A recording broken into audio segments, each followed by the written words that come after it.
Imagine estar sozinha em casa. É noite, você ouve passos, mas sabe que não há mais ninguém ali. O que você faria? Essas não são histórias inventadas.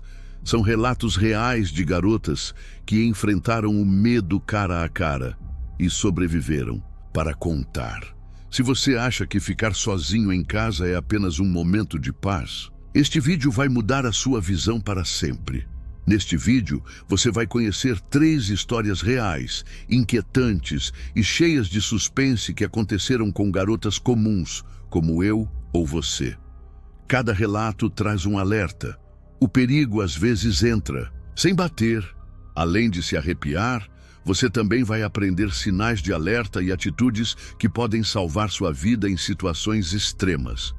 Então, prepare-se e mantenha as luzes acesas.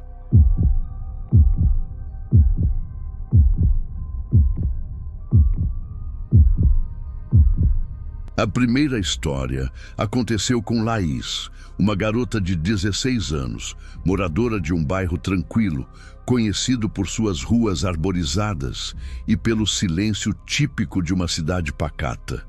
Naquela noite de sexta-feira, os pais de Laís viajaram para visitar os avós e deixaram a filha sozinha em casa pela primeira vez. Ela garantiu que ficaria bem. Era madura, responsável e, acima de tudo, não tinha medo do escuro. Tinha planos de assistir a uma série no sofá, comer pipoca e aproveitar a liberdade temporária. Tudo parecia tranquilo. Até o telefone fixo tocar pela primeira vez. Laís estranhou. Quem liga para o telefone fixo hoje em dia, ainda mais àquela hora da noite? Ela olhou no visor. Número privado. Não atendeu. Achou melhor ignorar. Mas o telefone tocou novamente. Mesmo número, mesmo silêncio no outro lado da linha. Curiosa, dessa vez ela atendeu. Alô? Nada. Silêncio total. Nem respiração, nem barulho de fundo, apenas o leve ruído da linha conectada. Alô? Insistiu Laís, mais firme. Clique. A ligação caiu. Ela deu de ombros, voltou para o sofá e tentou ignorar. Achou que podia ter sido um trote ou algum engano, mas os telefonemas começaram a se repetir. Cada 10 minutos, o mesmo número, o mesmo silêncio e o mesmo clique no final. Na 4ª ligação, Laís já estava assustada. Seu coração batia mais forte, mas ainda tentava se convencer de que era uma brincadeira de mau gosto. Levantou, trancou todas as portas e conferiu se as janelas estavam fechadas. Sentou-se no sofá, pegou o celular e mandou mensagem para os pais. Não queria preocupá-los, então disfarçou. Tudo bem por aqui. A casa está silenciosa demais, RS. Mas, por dentro, ela estava começando a entrar em pânico. O telefone fixo tocou de novo. Ela não atendeu, mas dessa vez deixaram uma mensagem na secretária eletrônica. Com o coração acelerado, ela apertou o play. Era uma voz rouca, abafada. A gravação era curta, mas clara. Você está sozinha, não está, Laís? O sangue gelou. A voz sabia seu nome. Ela ficou imóvel por alguns segundos, o controle remoto escorregando da mão. A gravação ainda ecoava em sua mente. Como aquela pessoa sabia seu nome?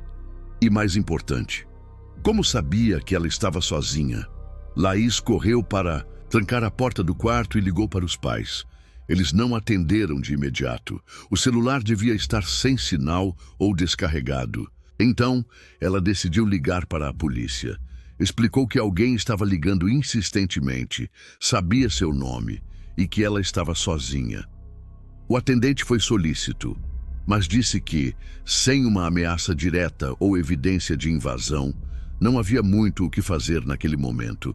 Sugeriu que ela chamasse alguém de confiança para ir até a casa, mas Laís não tinha com quem contar. Estava sozinha mesmo. Ela desligou o telefone fixo da tomada. Fez o possível para retomar o controle da situação. Trancou-se no quarto, pegou um abajur como possível arma improvisada e deitou-se com o celular na mão, pronta para ligar para a emergência ao menor sinal de perigo. Já era quase meia-noite quando o celular vibrou. Mensagem de um número desconhecido. Você desligou o telefone. Mas eu ainda estou aqui. Laís começou a tremer. Olhou para a janela do quarto. Cortinas fechadas. Mas será que estavam bem fechadas mesmo? Ela se levantou devagar. Caminhou até a janela. Abriu uma fresta e lá fora, do outro lado da rua, havia um homem parado, imóvel. Usava um boné escuro e parecia olhar direto para a casa. Era como se soubesse que ela o observava. Ela se afastou da janela em um pulo, correu para o armário e pegou o celular. Ligou para a polícia novamente, agora com pânico na voz. Explicou que havia alguém observando sua casa. Dessa vez, a polícia disse que enviaria uma viatura para patrulhar a rua. Laís permaneceu no chão do quarto, abraçada aos joelhos, com as luzes apagadas. O silêncio era absoluto, mas dentro dela, tudo era barulho. O coração disparado, a respiração curta, os pensamentos acelerados. Após cerca de 15 minutos, escutou a sirene ao longe. Ela correu para a janela e viu a viatura se aproximando. Os policiais desceram e começaram a vasculhar a rua. Não havia mais ninguém em frente à casa, nenhum sinal do homem. Laís desceu com cuidado e abriu a porta para os policiais. Eles entraram e começaram a verificar tudo. Perguntaram sobre a ligação, a mensagem, a descrição do homem. Foi então que um dos policiais notou algo estranho nos fundos da casa. A janela da lavanderia estava entreaberta, mas Laís jurava ter trancado todas as janelas. No quintal, marcas de pegadas recentes na terra úmida indicavam que alguém estivera ali. E ainda mais assustador, encontraram um celular jogado atrás do tanque. O policial desbloqueou o aparelho com uma luva. Dentro havia apenas uma foto. Era Laís na sala, tirada do lado de fora da janela. A polícia acredita que o homem já estava rondando a casa desde o início da noite, observando-a, ligando de fora, testando seu comportamento. A cada ligação, ele provavelmente estava mais próximo. O que Laís achava ser uma brincadeira era, na verdade, uma ameaça real. Por sorte, ela teve o instinto de agir rápido, ligar para a polícia e não abrir a porta em nenhum momento. No dia seguinte, seus pais voltaram. A polícia investigou, mas nunca conseguiram identificar o homem. O celular encontrado estava sem chip, sem impressões digitais, como se tudo tivesse sido feito para apagar rastros. A partir daquele dia, Laís nunca mais dormiu sozinha em casa. E sempre que o telefone toca, ela ainda sente um arrepio na espinha. E se você acha que essa história já foi perturbadora, espere até conhecer o que aconteceu com outra garota. Em uma noite de tempestade, quando barulhos estranhos começaram a ecoar do porão, ela pensava estar sozinha, mas não estava.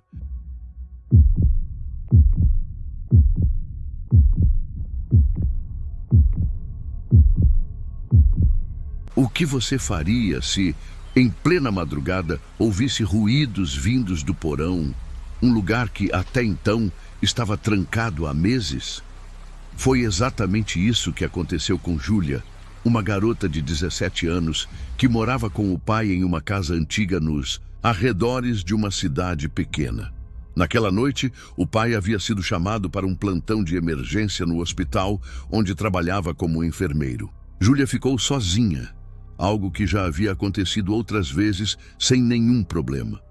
A casa era espaçosa, com longos corredores de piso de madeira e um porão que ninguém usava há anos. O porão havia sido fechado desde que a mãe dela faleceu, como se o pai quisesse manter aquele espaço congelado no tempo. Com o passar dos anos, o local foi esquecido, tornando-se apenas uma parte escura da casa que Júlia evitava. Naquela noite chuvosa, ela decidiu ficar acordada até mais tarde, assistindo a vídeos no celular. Os trovões ressoavam do lado de fora e a energia oscilava de tempos em tempos. Às 2h37 da manhã, um barulho seco veio do andar de baixo, um toque-toque, como se algo tivesse batido na porta de madeira do porão. Júlia congelou. Inicialmente, pensou que fosse o vento ou alguma trepidação por causa da tempestade. Mas logo em seguida veio um som mais claro, o ranger de dobradiças. Como se a porta do porão estivesse se abrindo lentamente. Ela se levantou com cautela, o coração acelerado, e espiou pela escada. O andar de baixo estava escuro, iluminado apenas por relâmpagos ocasionais. Desceu devagar, os degraus estalando sob seus pés descalços. Quando chegou à cozinha, de onde se acessava o porão, o sangue gelou. A porta, que antes vivia trancada, com uma corrente enferrujada, estava entreaberta. Júlia ligou a lanterna do celular e se aproximou com medo. "Tem alguém aí?" sussurrou. Nada respondeu. Com a lanterna tremendo em sua mão, empurrou a porta.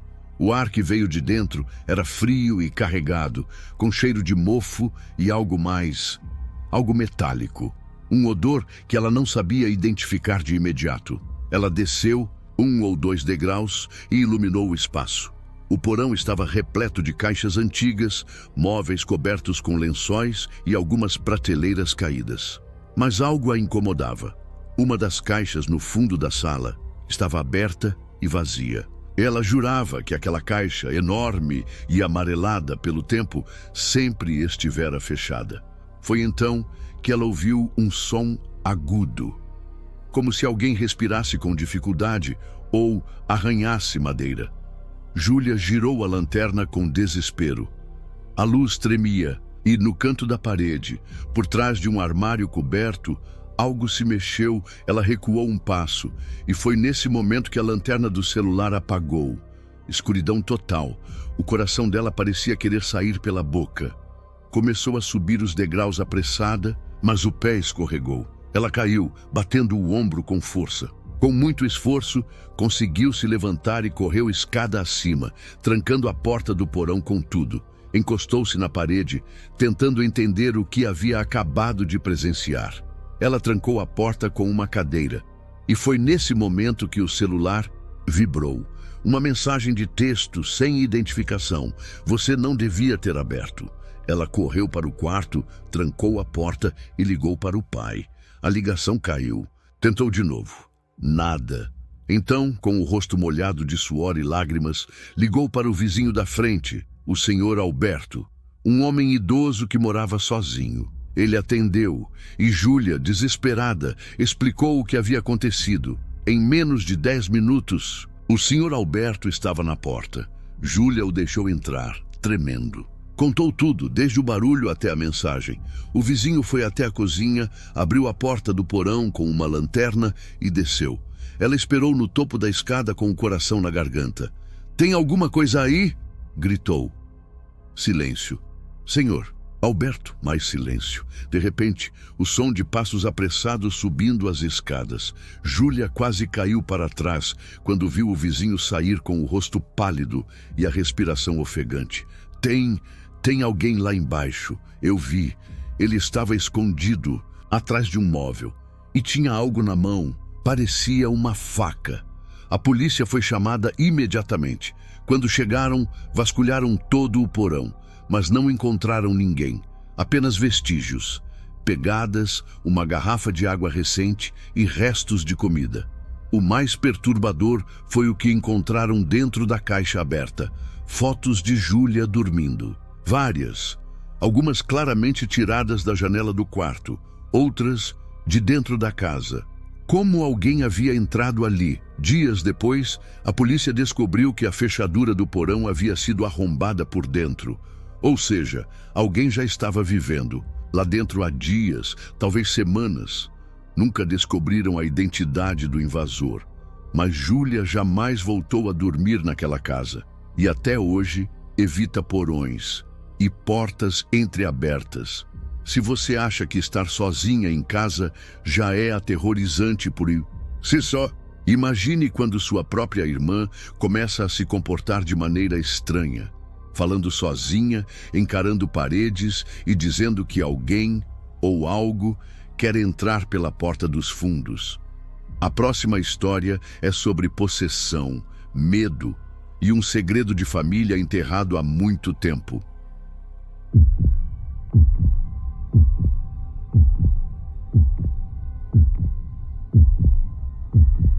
Isabela tinha 16 anos, quando passou por uma das experiências mais perturbadoras de sua vida. Seus pais haviam saído para um fim de semana prolongado em uma fazenda com amigos e decidiram deixar as duas filhas sozinhas em casa, Isabela e Luísa, sua irmã mais nova, de apenas 9 anos. Era uma casa grande, com quintal nos fundos, cercada por árvores altas. Isabela estava acostumada a cuidar da irmã e não via problemas em passar o final de semana ali. Pediu pizza, assistiu a filmes com Luísa e garantiu que a casa estivesse bem trancada antes de dormir. Mas, na segunda noite, algo estranho aconteceu. Por volta das 3h da manhã, Isabela acordou com a luz do corredor acesa. Levantou para apagar, achando que havia deixado acesa por engano, até que ouviu uma voz infantil sussurrando. Era Luísa. Ela estava no fim do corredor, sentada no chão, de costas para Isabela, murmurando algo em voz baixa. Parecia conversar com alguém, mas estava completamente sozinha. Luísa! Chamou, se aproximando devagar. A menina não respondeu. Continuava repetindo frases incompreensíveis. Quando Isabela colocou a mão em seu ombro, Luísa finalmente se virou, com os olhos vidrados e um sorriso estranho no rosto. Shhh, ele está escutando. Isabela recuou confusa. Quem está escutando? O homem que mora no espelho. Ele disse que você não devia ter interrompido. Assustada, levou Luísa de volta para a cama e tentou conversar, mas a menina parecia em transe, repetindo palavras como espelho, janela e porta dos fundos. Isabela ficou acordada até o amanhecer, tentando racionalizar o que tinha visto. No dia seguinte, as coisas ficaram ainda mais estranhas.